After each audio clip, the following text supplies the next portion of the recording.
네, 여러분, 우리 오늘 또 이 오후 시간에 오신 여러분들을 축복합니다. 이 스가랴를 우리가 살펴보는데요. 여러분, 학개와 스가랴는 같은 시대에 활동을 했습니다. 1차 포로 후에 성전이 없었거든요. 그러니까 하나님께서는 이제 포로 귀환 후에 그들을 세우기 위하여 성전을 다시 짓도록 학개와 스가랴를 보내셨습니다. 그래서 그들이 실제로 짓는 것은 아니고 그들이 하나님의 메시지를 전하여 성전을 짓게 하는 것이죠. 자, 그렇다면 우리가 여기서 우리는 이제 21세기를 산단 말이죠. 지금 시대가 21세기예요. 그러면 이 시대에 사는 우리와 과거의 구약시대 때 있었던 이 성전과 어떤 연관성이 있는가를 한번 생각하면서 구약 성경을 좀 살펴볼 필요가 있습니다. 그래서 성경을 볼 때에 먼저는 본문 자체를 보시면서 예전에 한 2500년 전쯤 이 스토리인데 그때는 이런 일이 있었겠구나, 이런 일이 있었구나, 그리고 그때에는 그 시대 사람들은 이런 의미로 이 메시지를 받았겠구나라는 것을 첫 번째 생각하시고요. 두 번째로는 이 성전 문제에 있어서는 이제 예수님 이후에 이제 살아가는 신약 시대의 성도들에게 예수님 이후에는 성전이 무너졌거든요. 이 건물 성전이 사라졌어요.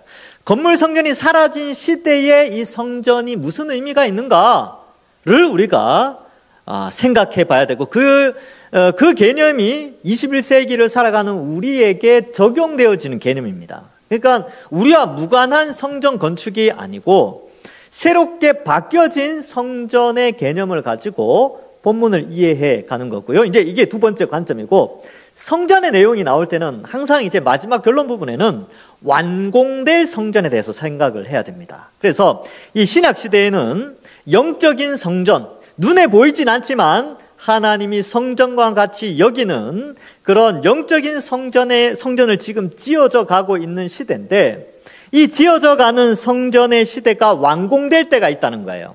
이것이 완공되어지면 예수님이 재림하게 됩니다. 그러면 이 영적으로 지어지고 있는 이 성전의 개념은 바로 우리 한 사람 한 사람이 벽돌 한 장 한 장처럼 그렇게 서로 그리스도를 중심으로 해서 연결되어져 성전으로 지어져 가고 있다는 사실을 우리는 또한 이 신약 성경을 통해서 알 수 있게 됩니다. 자, 제가 이렇게 말씀을 드린 것은 이제 이 스가랴의 말씀은 그 당대에는 어떤 의미가 있었는가, 그리고 오늘날 우리에게는 어떤 의미가 있고 이것이 앞으로는 어떤 의미가 있을 것인가를 생각하면서 이 본문을 살펴보는 것이죠. 그렇게 될 때에 오늘날을 살아가는 우리가 이 본문을 올바르게 이해하고 적용할 수 있다라는 것을 이제 전달해 드리는 것입니다. 자, 그러면 우리 8장을 한번 살펴볼 텐데요. 이 8장의 내용은 어떤 성경에는 그 연도를 적어놨어요. BC 518년 이렇게 되어 있습니다. 520년부터 이게 2년 전부터 BC 520년 BC 기원전은 숫자가 거꾸로 이렇게 와요. BC 520년에 학개와 스가랴가 동시에 활동하기 시작하면서 성전을 짓자라고 외칩니다. 그리고 2년이 지났어요.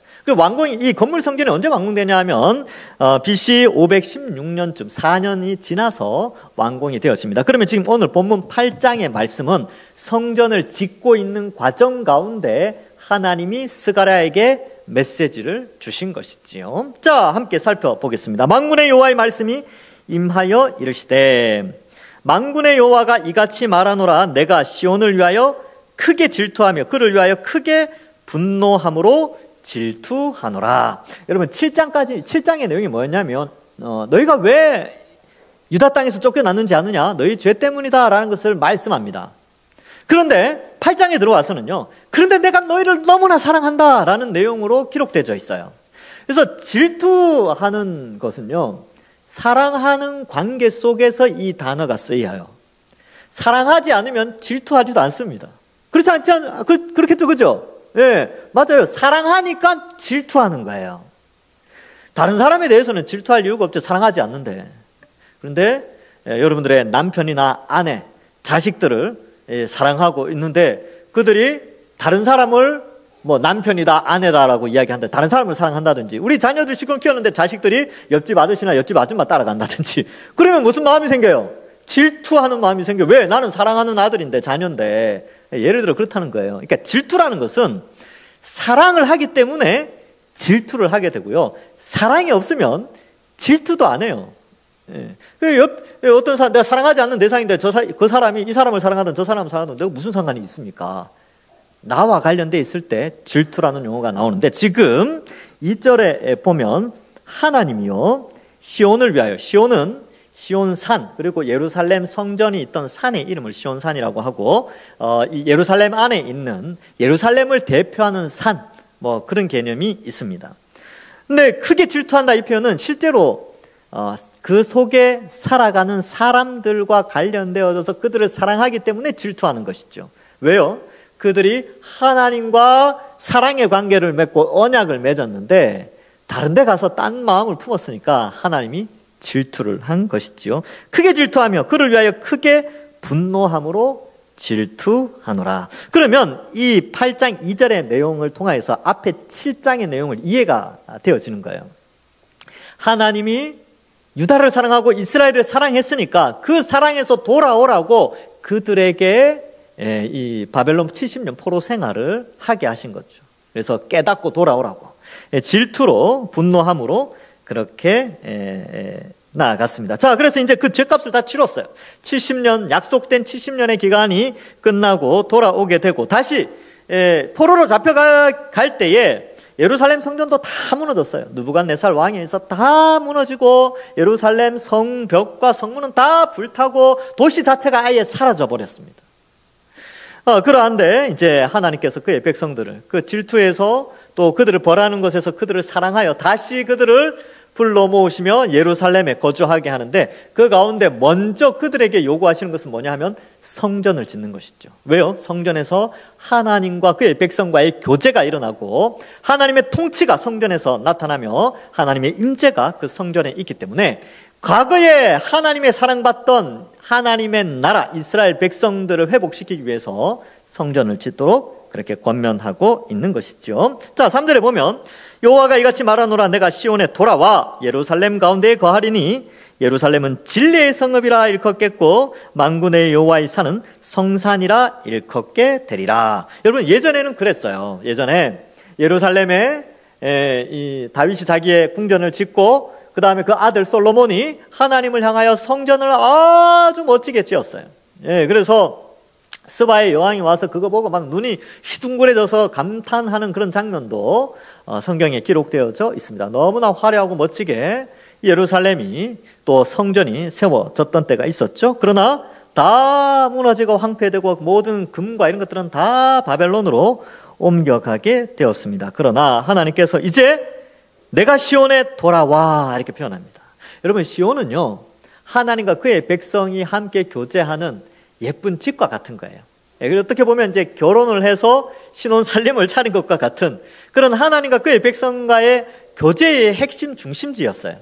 근데 그곳이 황폐되었지만 그들이 딴 신을 섬기고 다른 것을 의지하고 살아서 그들이 벌을 받았지만 그 죄값을 치르고 돌아와서 하나님이 그 예루살렘을 회복하시게 된다는 것이죠. 그래서 돌아와 예루살렘 가운데 거하리니, 이 표현이 굉장히 중요합니다. 지금 여러분 보세요. 성전을 짓는데 시간이 오래 걸리면 오래 걸릴수록 사람들은 지쳐요. 지금 딱 절반 지났을 때거든요. 딱 절반쯤 지났을 때 4년 한 몇 개월 만에 성전이 다 지어지는데 2년쯤 지났을 때 이 메시지가 전달된다는 것이죠. 그래서 좀 지쳐갈 때쯤에 하나님이 메시지를 주시면서 하시는 말씀, 내가 여기 거하겠다. 내가 너희와 함께하고 내가 여기 이 예루살렘에 이 성전에 내가 너희와 함께하겠다. 이 메시지를 딱 전했을 때 그들이 들을 때 어떤 마음이 들겠습니까? 아, 그렇지. 이 성전에 하나님이 임재하시는구나. 그러면 우리가 이 성전 짓는 것을 더욱더 힘내어서 또 끝까지 최선을 다해야지. 이런 마음이 들지 않겠습니까? 그죠? 왜요? 하나님이 함께 하신다면, 하나님이 이곳에 계신다면 가만히 있을 수 없으니까. 그래서 이러한 동기 유발도 되어지고 또 이 하나님이 스가랴를 통하여서 예루살렘 성전에 대한 축복도 내려주게 되는 것이죠. 예루살렘은 진리의 성읍, 도시가 다시 건축되어지는 거예요. 지금은 사실 이 느헤미야에 보면 예루살렘 안에 사람들이 살지 않았어요. 성벽과 성문은 다 허물어져 있었거든요. 느헤미야 시대 때는 이때 이 스가랴와 학개를 통해 지어진 성전밖에 없었습니다. 예루살렘 도성 안에, 성 안에는. 그런데 여기에서 예루살렘은 진리의 성읍이라고 일컬어지고 만군의 여호와의 산은 성산이라 일컫게 되어진다라고 말씀합니다. 왜요? 하나님이 거주하시기 때문에 그렇습니다. 여러분, 구약 성경이 히브리어로 쓰여졌죠. 히브리어로 쓰여졌는데, 제가 이제 가끔 이제 원어를 가끔 쓰는데, 왜냐하면 다른 원어인데 번역은 같은 단어로 할 때가 좀 많아요. 어떤 단어들은 이 거주한다라는 단어가 이제 그런 의미가 있는데, 이 거주한다라는 히브리어 중에 야샤브라는 단어가 있고, 그 다음에 이 샤칸이라는 단어가 있습니다. 여기 쓰인 단어는 샤칸이라는 단어인데, 이 샤칸이라는 것은 뭐냐면 가족끼리 함께 거주한다 이런 뜻이에요. 친밀하게 거주한다, 이런 의미가 쓰여질 때는, 식구들이 함께 거한다, 요 표현을 쓸 때는 히브리어로 샤칸이라는 단어를 써요. 그러니까 하나님이 그의 백성들에게 친밀하게 거주하겠다, 예루살렘에서, 이런 뜻이 있고, 야샤브라는 단어는 위험 가운데 좌정한다라고 할 때는 이 야샤브라는 단어를 써요. 근데 이때도 거주하신다, 하나님이 거주하신다, 이 표현을 쓰거든요. 그래서 이것은, 야샤브라는 단어는 종기와 위험으로 좌정하시는 왕을 표현할 때 이 단어를 쓰고, 샤칸이라는 단어를 쓸 때는 식구들이 함께 즐겁게 먹고 마시고 할 때는 이 단어를 쓰는데, 하나님이 여기에서 예루살렘을 그렇게 친밀하게 그들과 가까이 해서 지내겠다라는 것을 말씀해 주고 있습니다. 자, 그래서 이 일컫고 진리의 성읍, 진리라는 것은 결국 하나님의 말씀, 변하지 않는 하나님의 말씀이 확고히 서 있을 수 있도록 예루살렘을 세우겠다라는 것이죠. 그리고 거룩한 산이다라고 하겠다는 것입니다. 자, 그래서 하나님이 거주하시고 변함없이 그의 백성들과 교제하기에, 그리고 그 율법이, 그가 선포하는, 하나님이 선포한 율법이 그 성읍 안에 있기에 그 성은 진리의 성읍이 되고 거룩한 성산이 되어지는 것입니다. 왜냐하면 하나님이 거하시고 하나님이 왕이시기 때문에 그렇습니다. 그래서 이 9절은, 이 3절은 이 예루살렘 성전의 회복이 곧 예루살렘 도성의 회복이 되고 민족의 회복이 되며 하나님의 언약 백성으로서의 자격이 갖추어지는 그러한 내용의 기록입니다. 그래서 굉장히 위로가 되어지지요. 마찬가지로 우리도 마찬가지입니다. 오늘날 우리도, 물론 이 건물 성전은 나중에 또 AD 70년에, 과거에 BC 586년에 느부갓네살에 의해서 이렇게 다 없어졌던 성전이었지만, AD 70년에 티투스 장군에 의해서 또다시 한번 다 불타버리고 없어집니다. 건물 성전이 더 이상 없어요. 그리고 예수님이 이 땅에 오셔서, 예수님이 모퉁이 돌이 되셔서 유대인과 이방인들의 이렇게 이제 벽을 이렇게 쌓아서 이제 거룩한 성전으로 지어져 가고 있는 가운데 있습니다. 그래서 지금은 영적인 성전이 있죠. 우리 한 사람 한 사람이 벽돌과 같이, 근데 이 벽돌이 요한계시록에는 보석으로 표현되어 있어요. 우리 다 같이 보석으로 된 새 예루살렘 성전으로 우리는 지어져 가고 있습니다. 근데 우리의 특권이 뭐냐면, 여러분, 우리 한 사람 한 사람이 진리의 성읍이에요. 우리 한 사람 한 사람이 거룩한 산, 성산으로 불러주셨습니다. 왜냐하면 우리 속에 성령 하나님이 거하시기 때문에 그렇습니다. 그리고 우리 가까이에는 진리의 성읍답게 성경책이 딱 한 사람당 다 갖고 있어요. 놀라운 시대죠. 그래서 우리 한 사람 한 사람이 진리의 성읍이고, 우리 한 사람 한 사람이 하나님의 거룩한 성산으로서 지금 세워져 있습니다. 그리고요, 이 진리의 말씀, 지금 우리가 이 성경을 읽지만 나중에 예수님 재림하시면 이제 이 성이, 예루살렘 거룩한 성이 완성되어진다 그랬죠. 상징적으로. 그때가 되면요, 여러분, 이 성경책보다 우리는 하나님의 말씀을 직접 들어요. 얼굴과 얼굴을 맞대어 본다. 고린도전서에 그렇게 표현되어 있어요. 우리가 하나님을 얼굴과 얼굴을 맞대어 보는, 페이스 투 페이스. 왜냐하면 이제 죄가 없어지니까 이제 하나님 볼 수 있는 것이죠. 그래서 하나님의 음성을 직접 듣는 것이죠. 어쩌면 에덴 동산에서 아담과 하와가 하나님의 음성을 직접 들었던 것처럼 우리도 직접 하나님과 교제하며 그렇게 영광스러운 성전으로서, 거룩한 진리의 성읍으로 거룩한 성산으로서의 역할을 감당하면서 나중에 완성될 하나님 나라에서는 더 멋지게 우리가 하나님과 교제하게 되는 것입니다. 자, 지금 이들에게는 좀 이제 지어져 가는, 그러나 또 이게 처음 지을 때 보면, 다시 지을 때요, 솔로몬 성전의 그 영광을 본 사람들은 아주 초라하게 봤거든요. 왜냐하면 너무 작게 지어졌어요. 그렇지만 하나님께서는 그들에게 앞으로 세워질 영광스러운 성전, 그리고 하나님과 함께 한다는 것을 강조하고 있습니다. 4절에 보면 만군의 여호와가 이같이 말하노라. 예루살렘 길거리에 늙은 사람들과 늙은 여자들이 다시 앉을 것이라. 여러분, 이 대목이 아주 중요한데 이게 상징하는 의미가 있어요. 여러분, 이 늙으신 노인들이 많이 있다는 것은요, 그 땅에 전쟁이 없었다는 것을 설명합니다. 전쟁이 많이 일어나면요, 노인들이 없어요. 왜냐하면 젊은 사람들이 많이 죽기 때문에 노인들이 있질 않습니다. 근데 노인들이 많이 있고 연세 드신 분들이 많이 있다는 것은요, 그 땅이 태평성대했다는 것을 상징하는 표현이에요. 그러니까 지금 예루살렘에는 사람이 살지 않지만 이제 앞으로 사람이 사는데 연세 많으신 분들도 많이 살게 되는 태평성대의 시대가 열릴 것이다 라는 것을 하나님이 스가랴를 통하여서 알려주시죠. 그러니까 이 이야기를 들은 당대의 사람들은 얼마나 위로가 됐을까. 이야, 우리가 드디어 태평성대의 시대를 살겠구나. 뿐만 아니라 아이들까지 많이 있게 됩니다. 그리고 5절에 보면 그 성읍 거리에는 소년과 소녀들이 가득하여 뛰놀더라.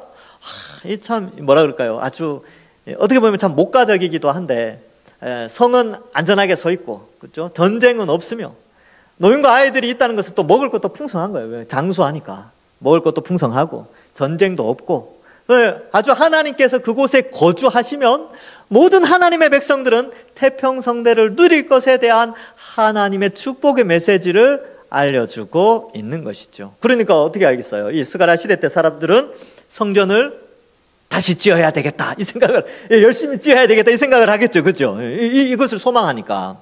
여러분, 우리도 마찬가지입니다. 여러분, 앞으로 하나님께서 완성하실 하나님 나라, 예수님의 재림으로 말미암아 완성될 하나님 나라의 태평성대, 영생과 복락의 시대가 열릴 것을 안다면 현재를 살아가는 이 시대에, 이 신약 시대에 우리가 어떤 마음으로 신앙생활을 해야 될까요? 우리가 거룩한 성전으로서 어떻게 함께 지어져 가야 될까요? 주님의 완성할 그 나라를 소망하면서 현재의 삶이 힘들고 지치고 때로는 어렵고 인생이 참 무거운 짐처럼 여겨진다 하더라도 미래에 주어질 하나님 나라를 바라보면서 어때요? 그 짐들을 감당해내고 믿음으로 살아가고 하나님께 영광 돌리며 살아가는 자들인 것이지요. 그래서 믿음의 집을 지을 힘이 다시 생기는 것입니다. 여러분, 삶이 지치고 힘들죠. 그래서 뭐 한 주간 살다 보면 어떤 사람도 그러시더라고요. 사는 게 전쟁입니다. 예, 전쟁 같죠. 근데 이제 그 전쟁 가운데 힘을 얻어야 될 거 아닙니까? 지쳐 있으니까. 근데 어떻게 힘을 얻어요?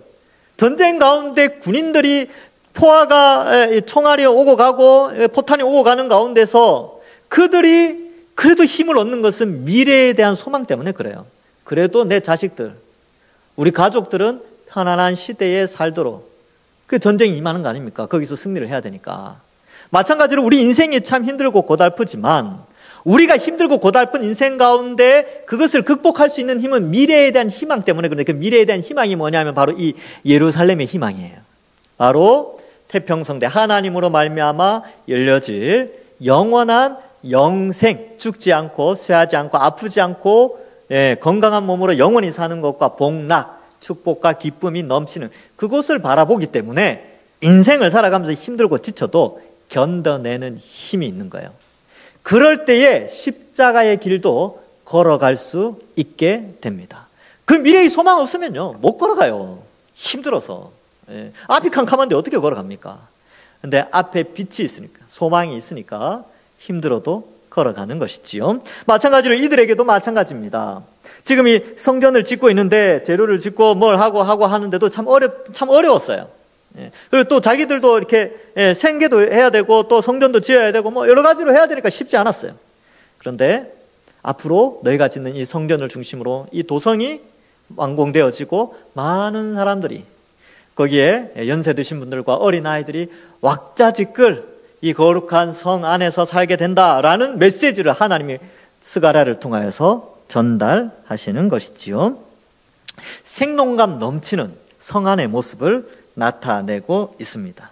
여러분, 그래서 저도 이렇게 생각을 해봤어요. 야, 하나님 스가랴를 통해서 이런 것들로 이렇게 생동감 있게 메시지를 전했는데 어떻게 영원한 하나님 나라에 대한 그 생동감 넘침을 이렇게 전달할 수 있을까? 근데 이제 그 생동감 넘침을 함부로 상상해서는 안 되겠죠. 성경에 기록된 대로만 해야 되니까. 그래서 성경에 기록된 대로 보면 이제 하나님의 보좌로부터 이 생명수가 흘러나와요. 갑자기 목이 좀 마르네요. 예. 생명수가 흘러납니다. 그 물을 마시는 자는 영원히 사는 거예요. 그리고 그 생명수 강가에는 시절을 쫓아서 12가지, 12달 맺힌다 혹은 12가지다 이렇게 해석을 할 수 있는데 어쨌든 다양한 나무 열매들을 우리가 먹는 아주 이렇게 행복한 그런 완성된 하나님 나라가 있다는 거죠. 그런 나라를 꿈꾸는 거죠. 이 땅에 맛있는 맛집들하고는 비교할 수 없는 그런 12가지 열매 맺는 그런 거. 그리고 또 어디가 좀 다칠 수도 있죠. 근데요, 생명수 나무 이파리는 만물을 치료하는 역할을 한대요. 얼마나 신기합니까? 무슨 상징적으로 그렇게 이제 우리가 생각해 볼 수도 있고 실제로 그 잎이 사람을 치유하게 된다는 것이죠. 그리고 하나님이 우리 위에 장막을 치시고 우리와 함께 하신대요. 지금은 하나님이 계신지 안 계신지 잘 모르시잖아요. 근데 마음으로는 알고 있죠. 왜냐하면 성경 읽을 때 감동도 주시고 성령이 우리 속에서 무엇이 옳고 그른지 분별하게 하시고 무엇보다도 예수님의 십자가 형벌 대속의 복음이 믿어지도록 하신 게 이미 우리 속에 거하신다는 것을 나타내시는 거거든요. 근데 바깥에 나가서 활동하면 잘 안 보여요. 하나님 살아계신지 안 계신지. 교회에 있으면 하나님 살아계신 것 같아. 요 문만 나가면 하나님이 안 계신 것 같아. 그렇다는 거예요. 그런데요, 완성될 하나님 나라에서는 하나님이 우리와 늘 함께 하시고 지키시고 돌보시고 음성을 들려주시고 하신다는 겁니다. 기대되지 않습니까? 그러면 어때야 되겠습니까, 여러분? 믿음의 성전된 우리의 신앙생활 잘 해야 되겠습니까? 안 해야 되겠습니까? 잘해야죠. 그 하나님 나라를 소망하면서 이 땅을 그렇게 생동감 있게 우리도 그 생동감 있는 미래를 꿈꾸면서 신앙생활, 믿음생활 잘하고 이 세상에 죄악된 문화와 욕심과 탐심들 내려놓고 하나님의 뜻대로 살려고 애를 쓰는 것이죠. 여기에 나온 백성들은 성전을 짓는 그 시대적 과업을 이루어 가기 위해서 이 소망을 갖게 하신 것처럼 우리도 영원한 하나님 나라를 소망하며 이 시대에 우리에게 주어진 과업들이 때로는 힘들고 지치더라도 그 사명을 잘 감당하면서 살아가야 하는 것입니다. 자, 6절에 보면 만군의 여호와가 이같이 말하노라. 이 일이 그날의 남은 백성의 눈에는 기이하려니와 내 눈에야 어찌 기이하겠느냐. 만군의 여호와의 말이니라. 이렇게 말씀하고 있습니다. 실제로 여러분, 이 사건이 일어나게 돼요. 금요기도회 때, 여러분 많이 나오세요. 금요기도회. 느헤미야를 하는데 이 메시지가 느헤미야 때 1차적으로 성취가 되어집니다. 느헤미야를 통해서 성벽과 성문이 지어지고, 그러니까 이 도시 안에 성전이 먼저 지어졌어요. 학개와 스가랴 시대 때. 그리고 한 80년쯤 지나서 이제 느헤미야가 3차 포로에서 귀환하고 느헤미야를 통해서 성벽과 성문이 만들어집니다. 그 다음에 한 일이 뭐냐 하면 백성을 정결하게 한 다음에 그 도성 안에, 그 도시 안에 사는 사람들을 제비 뽑아서 인구의 10분의 1을 이주시켜요. 그리고 예루살렘 안에 많은 나이 드신 분들과 어린 아이들이 예루살렘 성 안에 살 수 있도록 가옥을 짓고 그 안에서 살게 됩니다. 그러니까 이 스가랴의 이 메시지가 1차적으로는 80년 후에 성취가 되어지지요. 그리고 그렇게 예루살렘은 번성하게 되어집니다. 그러나 또 그들은 하나님을 버리고 예수님을 믿지 않았기 때문에 나중에 다 또 흩어 버리시죠. 그러나 하나님이 새 이스라엘 백성으로 불러 모으신 우리들은 다시 영원한 하나님 나라에 들어가게 됩니다. 그런데 한번 생각해 보세요. 느헤미야 시대 때 성벽이 건축되어지고 사람들이 이주했어요. 이게 굉장히 특별한데 이게 보통 힘든 일이 아니에요. 여러분, 예루살렘 성 안에 수만 명이 갑자기 이주해서 산다? 요즘은 가능하긴 하겠네요. 요즘 아파트 새로 지으면 한 1만 세대가 갑자기 들어가 버리니까 요즘은 가능한데, 이 2500년 전에 이 일이 일어났다는 것은 굉장히 큰 이슈예요. 아마 주변 국가들도 깜짝 놀랐을 겁니다. 근데 사람들 눈에는 기이한 일이죠. 그리고 어때요? 완전히 황폐한 도시가 재건축되어지고 완전히 새로운 도시로 거듭나버리는 놀라운 일이 일어났거든요. 그러니까 사람들 눈에는 이게 기이한 거예요. 야, 참 신기하다. 아니, 완전히 버려진 도시, 성전도 다 허물어지고 성벽도 다 불타고 다 사라진 저주의 도시였던 예루살렘이 성전이 딱 지어지면서부터 그 다음부터 막 아주 위대한 도시로 세워지게 되는, 사람들 눈에는 아주 기이했겠죠. 놀랍다. 근데 하나님 눈에는 그게 뭐가 놀랍냐? 아무것도 아니라는 거예요. 놀랍지 않죠? 왜냐하면 하나님의 백성들이 하나님이 원하는 곳에 집어넣는 것은요, 하나님이 늘 해오셨던 거예요. 여러분, 창세기를 잘 읽어보시면 에덴 동산이 만들어지고 에덴 동산 안에 그 안에 흙으로 아담을 만들지 않아요. 에덴 동산 바깥의 흙으로 아담과 하와를 만드시고, 이제 아담을 만들고 그 갈빗대로 하와를 만들죠. 그리고 에덴 동산 안으로 이주를 시킵니다. 그건 이제 나중에 창세기 할 때 제가 설명해 드릴게요. 근데 이 젖과 꿀이 흐르는 에덴 동산에 아담과 하와, 하나님의 백성이 들어가는데 이것이 언제 또 반복되냐 하면, 이스라엘 백성들이 애굽에서 종살이 하다가 400년 만에 애굽에서 나오게 되는데, 그들을 데리고 나와서 광야 40년 동안 활동하게 하시고 약속의 땅, 젖과 꿀이 흐르는 가나안 땅으로 또 이주시킵니다. 세상 사람들은 다 기이하게 생각했는데 하나님 입장에서는 그 뭐가 기이하냐고, 하나님의 능력으로 하신 거예요. 그리고 이제 우리는 신약 시대를 살아간 우리, 전 세계에 흩어져 있는 하나님의 백성들, 전 세계에 예수 그리스도를 믿는 이들이 이제 완성될 하나님 나라에 들어가게 됩니다. 그때에 아마 주님 오시고 수많은 사람들이 완성될 하나님 나라에 들어갈 때 사람들 눈에는 기이하게, 우와 하나님 대단하십니다. 그런데 하나님 입장에서는 대단한 거 아니야? 하나님 능력 있죠. 우리는 막 하나님 찬양해요. 하나님은 그 일을 세초부터 세말까지 그 일을 하고 계십니다. 하나님의 택한 백성들을 하나님이 원하시는 곳으로 이주시켜서 그들과 교제하시는 하나님. 왜요? 하나님이 우리의 왕이시니까. 왕이 그의 백성들을 책임져 주시는 모습을 보여주고 있는 것입니다. 자, 그래서 이런 내용들을 좀 살펴볼 수 있죠. 그런데 여러분 잘 보세요. 4절에 다시 한번 올라가서, 만군의 여호와가 이같이 말하노라. 예루살렘의 길거리에 늙은 남자들과 늙은 여자들이 다시 앉을 것이라, 이렇게 되죠. 다시라는 것은 회복되는 거예요. 회복. 자, 그런데 이 다시라는 용어가 8장에 3번이나 나와요. 8장 15절에 보면, 이제 내가 다시 예루살렘과 유다 족속에게 은혜를 베풀기로 뜻을 정하였죠. 뜻하였나니 너희는 두려워하지 말라. 다시 내가 너희를 사랑하겠다라는 것입니다. 스가랴의 8장 20절에도 만군의 여호와가 이같이 말하노라. 다시 여러 백성과 많은 성읍의 주민들이 올 것이다. 그래서 다시 이스라엘을 불렀어요. 근데 그들이 어떻게 해요? 예수님을 십자가에 못 박았잖아요, 유대인들이. 그러나 하나님은 다시 이방인들 가운데 하나님의 백성들을 다시 불러 모으죠. 그래서 8장 20절에 다시 여러 백성과 많은 성읍의 주민들이 올 것이다 라는 표현을 쓰고 있는 것입니다. 그래서 우리는 하나님의 다시의 은혜, 다시 인간에게 베풀어 주신 그 은혜에 속하여진 은혜 받은 자들이에요. 감사할 뿐이죠. 자, 그래서 우리의 눈에는 기이하지만 하나님 눈에야 어찌 기이하겠습니까? 하나님 하시는 일인데. 그래서 7절에 만군의 여호와가 이같이 말하노라. 보라, 내가 내 백성을 해 뜨는 땅과 해가 지는 땅에서부터 구원하여 내고. 여기서부터는 이제 구속사적 관점에서 예수 그리스도를 통하여 성취될 미래를 예언하고 있습니다. 해 뜨는 데가 어디입니까? 동쪽이잖아요. 해 지는 데는 서쪽이죠.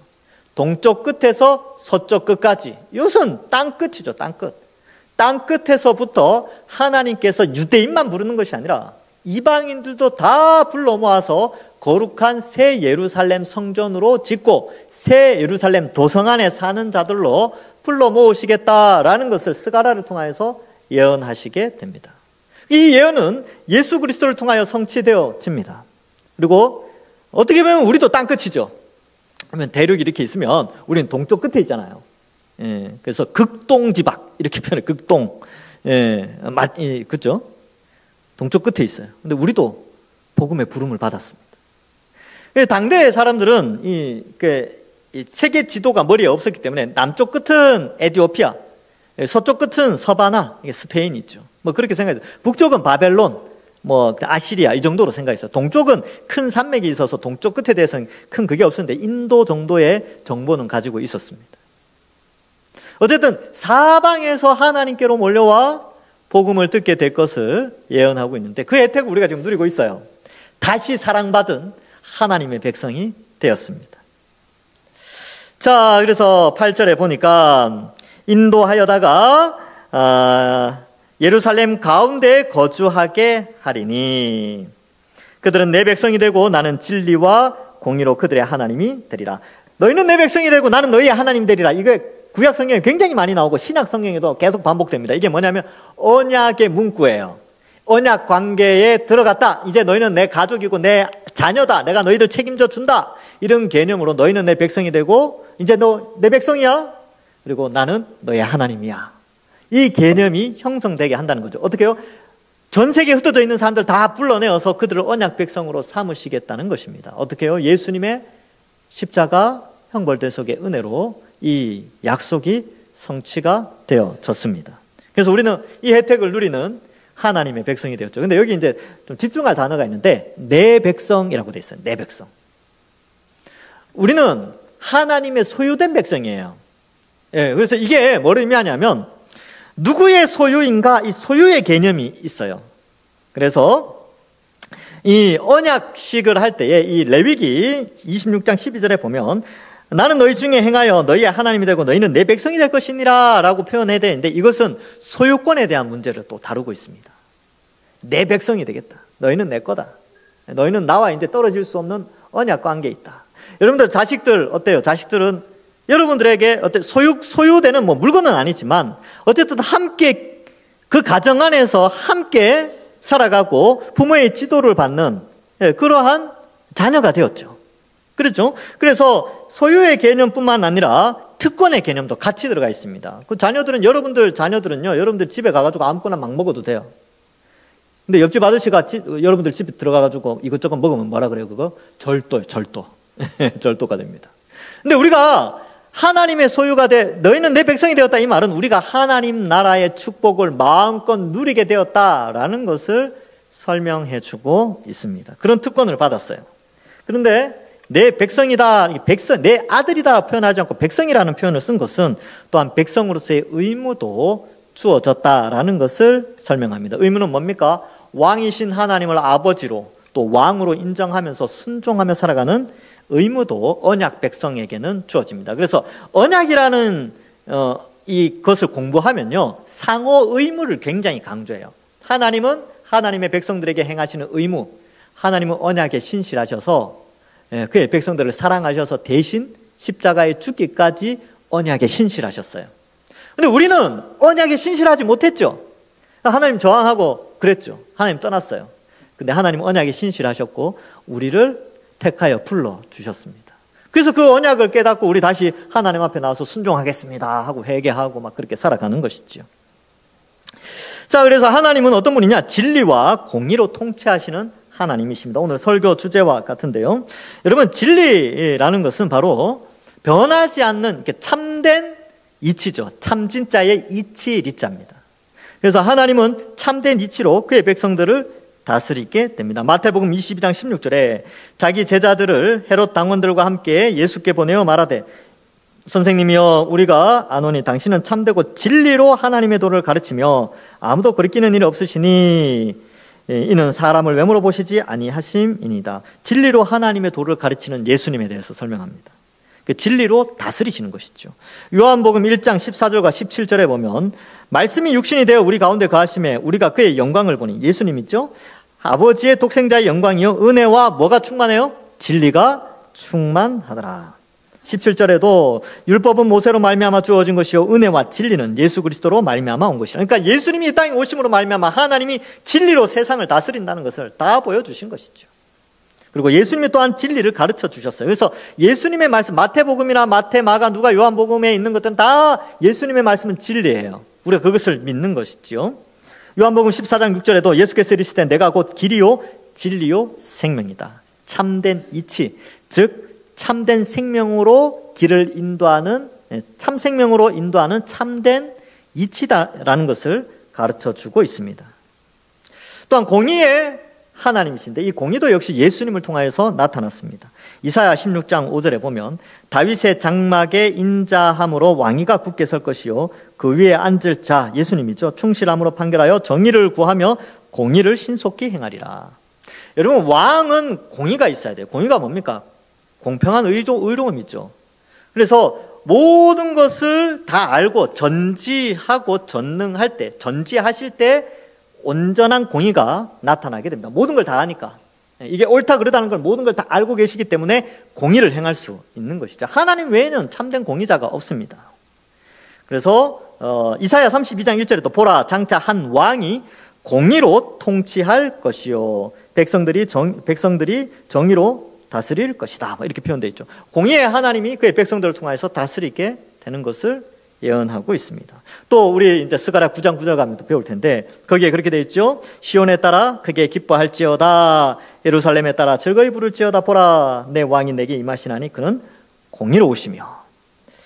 그리고 말라기 4장 2절에도 내 이름을 경외하는 너에게 공의로운 해가 떠올라. 다 예수님을 의미합니다. 그래서 예수님은 진리요 공의신데 이 8장 8절에 보면 나는 진리와 공의로 그들의 하나님이 되리라. 이것도 역시 예수 그리스도를 통하여서 성취가 되어졌습니다. 이 땅에 오셔서 성육신하셔서 진리를 가르치시고 공의로 모든 것을 판단하신 것이죠. 또한 이 시대에도 동일하게 진리와 공의가 이 성경 말씀에 기록되어져 있고 우리는 이 성경 말씀을 통하여 성령이 우리 속에서 진리로 다스리시고 공의로 인도하신다는 것을 또한 진리와 공의로 다스림을 받고 있다는 것을 우리는 알게 됩니다. 그리고 완성될 하나님 나라에서는 완전한 진리, 완전한 공의로 우리가 다스림을 받죠. 여러분 이 땅을 살아갈 땐 좀 억울할 때 있죠. 공의롭지 못할 때 또 뭐 그죠 그렇게 있지만 완성될 하나님 나라에서는 그런 억울함이 없어요. 자 가끔 그런 요거는 이제 뭐 개인적인 감정이지만 뭐 이렇게 영토 분쟁 이런 거 막 일어나잖아요. 그럼 막 속이 막 답답해요. 막 속에서 이런 게 올라와요. 그런데 그래 공의롭지 않은 세상에서는 저런 다툼도 있겠구나. 주님이 오시면 모든 것이 다 해결되어진다. 인생을 살아가면서 참 억울할 때도 많아요. 억울하고 막 답답할 때도 있어요. 그러나 왜냐하면 우리 인생은 아직 완전한 진리와 완전한 공의가 없는 세상이니까. 그러나 주님 오시면 이런 것도 없어지겠구나. 이런 소망을 가지게 됩니다. 말씀을 맺습니다. 여러분 지금 하나님은 스가랴를 통하여 이스라엘 백성들이 성전을 짓고 하나님 중심적으로 하나님의 백성으로 잘 세워지기를 또 그렇게 세워나가고 계십니다. 이 시대에도 마찬가지입니다. 하나님은 예수님을 먼저 이 땅에 보내셔서 그 예수님을 믿는 자들을 성령을 보내주셔서 성령님 말씀을 통하여 그의 백성들을 든든히 세워가며 완성될 예루살렘 성전으로 지어지도록 우리를 인도해 가고 계신다는 사실을 잊지 않으셔야 합니다. 그래서 여러분 우리의 삶, 우리의 신앙생활 이런 것이 의미 없는 것이 아니라 우리가 거룩하게 살아가는 것, 우리가 봉사하고 예배드리고 이 모든 것들이 하나님의 성전으로서의 기능 그것을 감당하고 있는 것임을 깨닫고 우리가 그 사명 가운데 하나님의 구속의 역사 가운데 뛰어들어서 그 하나님의 구속의 사역의 역사에 동참하며 신앙생활을 하고 있다는 사실을 깨달으시면서 이번 한 주간 이제 교회를 떠나서 각자 집으로 가시고 이제 내일부터 생활하시죠. 그 가운데 그런 구속사적 사명감과 그런 뭐랄까요 하나님이 정해놓은 인류 역사 속에 내가 한 자리를 차지하고 있다라는 생각을 가지고 이번 한 주간도 진리 가운데 하나님의 공의를 의지하며 말씀 가운데 당당하게 사시는 모든 주의 백성들 되기를 주님의 이름으로 간절히 축원합니다. 기도하겠습니다. 하나님 감사합니다. 과거 성전을 세우시고 백성을 모으셨던 하나님, 이제 예수님을 통하여 새 성전을 세우시고 예수님을 통하여 새 이스라엘 백성들을 불러 모으시는 그 하나님, 앞으로 완성될 하나님 나라를 소망하며 우리를 불러주시니 감사합니다. 이번 한 주간도 하나님의 백성답게, 하나님의 소유된 백성답게 하나님의 언약 관계 속에서 하나님을 더욱더 잘 의지하며 믿음으로 살아가고 구원의 역사 속에 한 위치를 차지하는 그런 사명감 가지고 한 주간 살아가는 저희들 되게 하여 주옵소서. 감사드리옵고 예수님의 이름으로 기도하옵나이다. 아멘.